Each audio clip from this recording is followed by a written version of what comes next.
O livro Regras para o Parque Humano, do filósofo alemão Peter Sloterdijk, causou muito barulho em 1999. Ele apontou o fracasso do humanismo na tentativa de domesticar as pessoas por meio da cultura. Mas o que chamou muito a atenção foi quando ele falou que a evolução poderia caminhar para o melhoramento da espécie a partir da manipulação genética. Pondé, o que ele quis dizer com isso? Então, eu lembro bem dessa polêmica na época, em 99, né? Um outro filósofo alemão de uma geração anterior, Sloterdijk, o Habermas, acusou o Sloterdijk de estar usando, eu lembro bem dessa frase, a palavra eugenia em solo alemão, de novo. Claro, porque a palavra eugenia, quer dizer, o melhoramento da espécie a partir da tecnologia, eugenia, né? Significa em grego a bela geração, né? Está no nosso imaginário intimamente ligado ao nazismo. E em sendo Sloterdijk alemão, mais do que qualquer outro povo, digamos assim, não deveria usar essa palavra eugenia por conta de todo o trauma que existe na primeira metade do século XX com o que os nazistas fizeram, né? E é sempre bom lembrar que o nazismo é um episódio na história da Alemanha e que a Alemanha é muito maior do que o nazismo, né? Senão a gente fica preso nessa visão. Porém, eu acho que o Habermas estava errado, né? O Sloterdijk, é óbvio que eu vou dizer, o Sloterdijk de forma nenhuma estava fazendo nenhuma pregação a favor da eugenia. É que a escrita do Sloterdijk, a fala dele, é muito irônico, né? Então, o que ele estava querendo dizer é um fato. Você quer chamar de eugenia, você chame. Mas qualquer pai e mãe hoje faz tudo o que é possível para fazer com que o seu filho ou sua filha seja mais bonito, mais saudável, se alimente melhor. Ele só não faz isso se tiver condição material, mas se o tiver, faz. Portanto, não é limite, né? A condição material é limite, mas ela é extra tecnologia, né? Então, o que ele estava dizendo é que a gente não conseguiu com sucesso, isso é de 99, mas continua valendo, a gente não conseguiu ter sucesso no aperfeiçoamento moral e político da humanidade através da educação, do humanismo, né? Que é um movimento filosófico que começa a ganhar corpo no Renascimento e vai crescendo até o século XVIII e XIX, através do iluminismo, que é a ideia de que o ser humano pode ser melhorado pela educação, né? A gente não conseguiu fazer muita coisa, diz o Sloterdijk, e eu entendo que com razão. Tanto que na época eu fui um dos que defendeu ele, né, no debate público. Agora, a tecnologia, a gente está avançando a passos largos. E o que ele disse é aquilo que todo mundo sabe, mas nem todo mundo diz. Na hora que a gente tiver na mão a possibilidade de fazer seres humanos mais saudáveis, ou mais inteligentes, ou mais belos, a gente vai fazer. E a ciência está avançando. Olha a longevidade já. Está vendo? A longevidade, cura de doenças. Olha aí. Vamos ver um trecho de uma entrevista de Peter Sloterdijk para uma conferência oferecida pelo Fronteiras do Pensamento em 2016. Das ökologische Problem ist eine emergente Erscheinung, die für das 20. Jahrhundert charakteristisch ist. Die hat damit zu tun, dass das 20. Jahrhundert das Jahrhundert der Großtechnologie geworden ist. Ja. Das bedeutet, dass zum ersten Mal in der Geschichte der Evolution überhaupt die Feindseligkeit des Menschen gegenüber der Natur zu ernsten Konsequenzen führt. Ja. Ansonsten ist klar, dass zu Homo sapiens eben weil er das symbolische Tier ist, ja, also das denaturierte Tier, das als Tier, im Grunde als Tier gescheitertes Lebewesen ist, deswegen in die Kultur gestürzt ist, ja. Dass dessen Bionegativität bisher unschuldig war. Ja.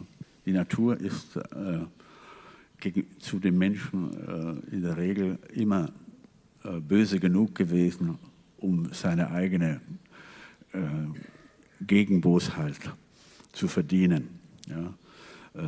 Es gibt in der lateinischen Tradition schöne Bilder, dass nämlich die Natur nicht als Mutter, sondern als Stiefmutter angesprochen wird. Also nicht Mater Natura, sondern Noverca. Also die Natur als Stiefmutter ist ein Archetypus des Denkens über das Verhältnis von Mensch und Natur, der sehr, sehr alt ist, erst in der Romantik.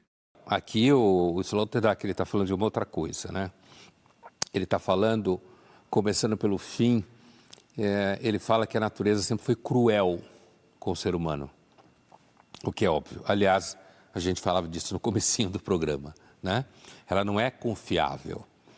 Então, a espécie Sapiens, que é uma espécie que de alguma forma falha como animal, como parte da natureza, a gente tem xenofobia em relação à natureza, ele chega a essa metáfora, e a gente começa então a construir o nosso habitat que é cultural em meio à natureza, que vai dar num problema climático hoje em dia, a discussão do clima, os avanços da ciência e tal.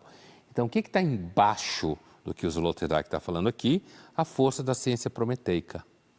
Né? Justamente essa capacidade que o ser humano tem a partir do artifício, como se diz, da cultura da tekine, como falavam os gregos, em opção a physis, que é a natureza, essa capacidade então de ir acuando a natureza para garantir que ela dê o que a gente quer. Tem um outro exemplo que vale a gente lembrar aqui, um caso que aconteceu em 2018. Um chinês chamado He Jiankui editou o DNA de 2 embriões humanos para que eles fossem resistentes ao HIV. O pai era soro positivo. O experimento não havia sido aprovado por comitês de ética em pesquisa, até porque não há segurança para esse tipo de uso da técnica. Resultado, ele pegou 3 anos de prisão, ele já cumpriu a pena, disse que as meninas estão bem, que pretende trabalhar com terapias acessíveis para doenças genéticas raras. Ele defende que as pessoas devem estar livres de doenças hereditárias. Esse é um bom motivo, Pondé? Justifica o homem brincar de Deus? Se eu for responder para você a partir de alguém que tem uma doença hereditária, ou que tem um filho que tem uma doença hereditária, ou que não poderei ter filhos porque tenho medo de passar uma doença hereditária para ele, é claro que eu vou responder para você, sim, vale a pena. Claro que sim. Esse é o movimento natural do ser humano, e resolvendo o problema, curando. Isso significa que a gente não vai pisar na jaca? Que a gente não pode criar problema? Não. A questão é que essa mesma técnica, que é chamada de CRISPR, né, ela pode justamente evitar doenças genéticas, mas pode também ser usada, vamos pensar futuramente, para escolher características da criança. Esse é o grande ao medo. gosto do pai. Aí que tá. Aí a gente se pergunta até onde que isso pode chegar, né? Corremos o risco de mergulhar num processo de eugenia, pensando nesse sentido. Eu vou escolher aí cada característica? E eu acho que ninguém vai perceber quando estiver fazendo isso, que é eugenia. Vai achar que simplesmente está exercendo o seu direito à escolha. Vai dizer coisas como, olha, eu e minha mulher, imaginando uma situação, eu e minha mulher escolhemos, você não é obrigado a escolher. Se você quiser ter o seu filho pelo método ancestral, que os Zeus abençoa, ou Deus, tenha. Mas dê a mim o direito de poder fazer diferente, já que a técnica me autoriza. Por que eu não posso? Entende o paralelo? Quer dizer, se eu penso do ponto de vista da escolha liberal, que move a sociedade contemporânea da sua esfera mais importante e rica, digamos assim, grosso modo, então, se existe a tecnologia, se eu posso garantir que o meu filho terá uma capacidade de resistência a determinados vírus. Ou seja, é o projeto CRISPR que você falou, quer dizer, garantir inclusive que tenha, sei lá, mais inteligência, ou seja lá o que for. Por que eu não posso fazer? Porque você é contra? Não faça você então com seu filho. Agora arque com as consequências. Quer dizer, ele vai arcar, não você. Agora, pensando na medicina genética para evitar doenças raras, por exemplo, é uma questão de saúde pública? Se eu consigo prevenir e evitar um certo conjunto de síndromes e de doenças que gera custo, seja para o sistema de saúde complementar, conhecido como seguro-saúde, seja para a própria saúde pública, por que eu não vou fazer isso? Né?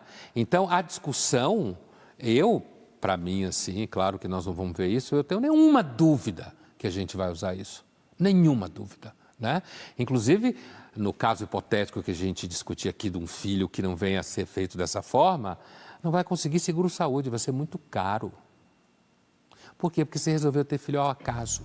Diante de um conhecimento que avança a passos largos, regras são fundamentais para preservar a espécie humana? Eu acho que sim. Né?